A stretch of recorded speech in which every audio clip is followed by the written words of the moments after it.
Friends అందరికీ hi, welcome to VJ studies. Mega డిఎస్సికి వేగంగా అడుగులు. ఎస్సీ వర్గీకరణకు సంబంధించి కార్యాచరణ అనేది ఫిబ్రవరిలో ఏకసభ్య కమిషన్ నివేదిక అయితే ఇవ్వబోతూ ఉంది. మరి అదే నెలాఖరున డిఎస్సి నోటిఫికేషన్ అయితే విడుదల చేయబోతూ ఉన్నారు.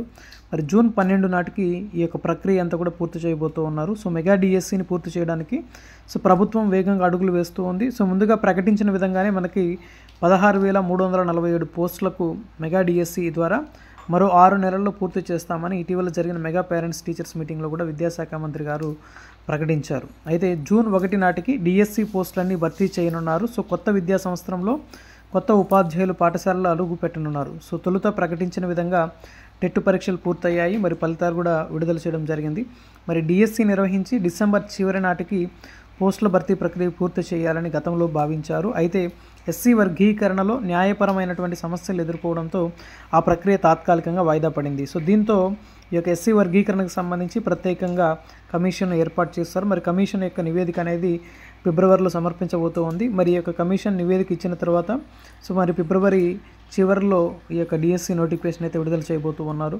మరి అదేవిధంగా ఏప్రిల్లో పరీక్షలు కూడా నిర్వహించబోతూ ఉన్నారు. ఏప్రిల్లోనే డిఎస్సి ఎగ్జామ్స్ అనేటివి ఉంటాయి. ఏప్రిల్ ఎండింగ్ లోపల డిఎస్సి పరీక్షలు పూర్తవుతాయి. మరి ఫిబ్రవరిలో నోటిఫికేషన్ అనేది విడుదలవుతుంది. కాబట్టి అందరూ కూడా కొంచెం బాగా ప్రిపేర్ అవ్వండి. డిఎస్సి నోటిఫికేషన్ ఎప్పుడు అని చాలామంది అడుగుతూనే ఉన్నారు. మరి నోటిఫికేషన్కి సంబంధించి ప్రభుత్వం చాలా స్పష్టంగా ఉంది.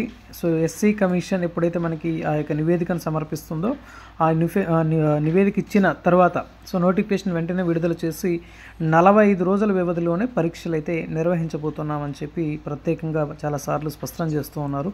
మరి ఈరోజు కూడా మనకి న్యూస్ పేపర్లో కూడా అదే విషయం పబ్లిష్ కావడం జరిగింది. కాబట్టి అందరూ కూడా బాగా ప్రిపేర్ అవ్వండి. టైం చాలా ఇప్పుడు ప్రజెంట్ అయితే కొంతవరకు బాగా అవకాశం ఉంది అందరూ బాగా ప్రిపేర్ అవ్వడానికి. తర్వాత నోటిఫికేషన్ ఇచ్చినప్పుడు సమయం సరిపోదు కాబట్టి అప్పుడు ఇబ్బంది పడతారు. కాబట్టి ఇప్పటి నుంచో కొంచెం అందరూ కూడా బాగా ప్రిపరేషన్ పైన దృష్టి పెట్టండి. Okay thank you for watching. Thank you so much.